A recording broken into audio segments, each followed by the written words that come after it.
การปิดบัญชีสำหรับการปิดบัญชีเนาะหมายความว่าถ้ามีการปีการบัญชีหนึ่งหากครบรอบแล้วสำลงการเคลื่อนไหวครบถ้วนแล้วเนาะกดสอบถูกต้องแล้วเราสามารถปิดบัญชีเพื่อให้โปรแกรมทำการยกยอดของยอดเหลือบัญชีของปีดังกล่าวไปยังปีต่อไปให้โดยอัตโนมัติเนาะวิธีการคลิกที่คำสั่งจัดการระบบเลื่อนเมาส์มาที่คำสั่งปิดบัญชีประจำปี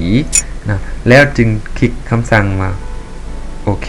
นะแล้วตอบ yes นะโปรแกรมจะทำการปิดบัญชีโดยอัตโนมัตินะและเราจะบ่สามารถทำการแก้ไขหรือปรับปรุงรายการในปีปัจจุบันได้นะและโปรแกรมก็จะส่งยอดเหลือของบัญชี